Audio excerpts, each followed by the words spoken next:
For years, David Shayler has been a thorn in the flesh of Britain's intelligence establishment. An MI5 officer for 6 years, he went to jail after leaking secret documents to the press. In the last 10 years, he's been a novelist, a writer on security matters and a political activist. But his latest role may be the most talked about yet, that of mystic. Sally Gould went to meet him. Church bells rang and rang and rang, and I was sitting there feeling slightly uncomfortable. He says, "That's the proclamation for you being the Messiah. You are the Messiah." David Shayler is used to raising eyebrows. He's a figure who rose to national prominence for saying the unsayable. 10 years ago, leaving his employer, MI5, in disgust, blowing the whistle in a national newspaper, claiming the security services planned to assassinate the Libyan leader, Colonel Gaddafi. He paid a price then, as now, for his pronouncements, imprisoned for defying the Official Secrets Act. Shayler says his conclusions on spirituality are just the next step on what's been a long road of truth-telling.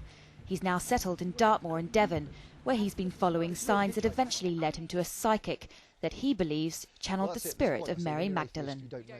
She says, "I've been asked to anoint you with a spikenard."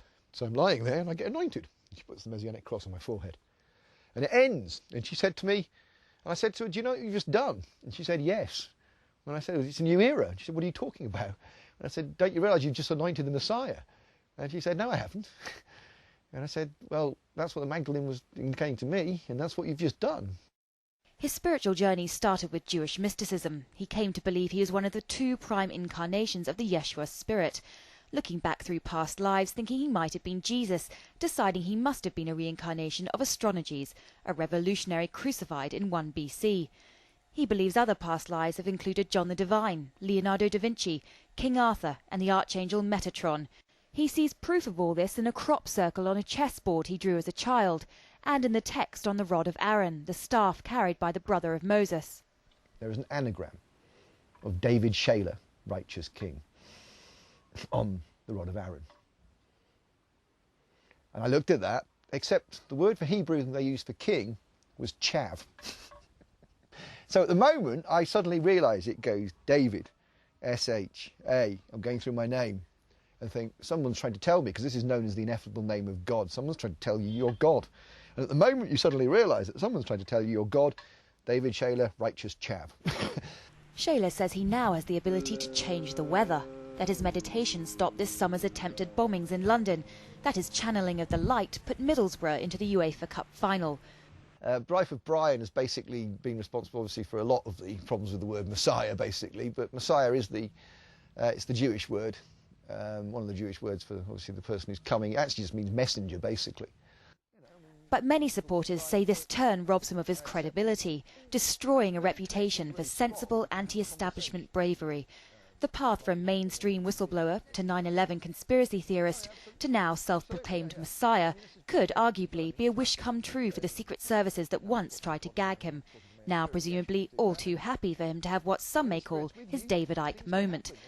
People that call themselves your friends certainly do say, to use a colloquial phrase, that you might have lost it, hinting at sort of mental illness. I mean, are you mentally ill? Well, I'd say to people, do I look mentally ill? Do I sound mentally ill? You know, like I say, I mean, one of the things of proving you're not mad is being able to recognise how absurd these actions will look. And the reason I'm putting out this message is because I'm absolutely convinced, and as convinced I can be as of anything in this world, that the universe is changing shape and that humanity has to prepare for that, and that I'm here to help teach people. Shayler says the spirit told him to go public with his conclusions a couple of weeks ago at the Glastonbury Symposium, an alternative forum on crop circles. He was met with a mixed reaction. Conspiracy theory forums, normally his champions, were full of harsh post-speech analysis, calling his talk a narcissistic monologue and urging him to shut up. Even those sympathetic, saying it all sounds like a cry for help and encouraging him to get counselling. All I would say is that one of the great spiritual lessons, of course, is we mustn't judge other people. And they are failing in the first spiritual lesson. This is partly why I'm here, to test people. Now, of course, I have to tell you as well that the way the great compassion is wired, it is wired to reward those who help Yeshua and to punish those who stop him.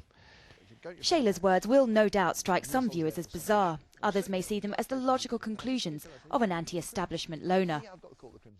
And suddenly my whole life made sense. I felt a sense of peace. I suddenly realised why it had been as it has.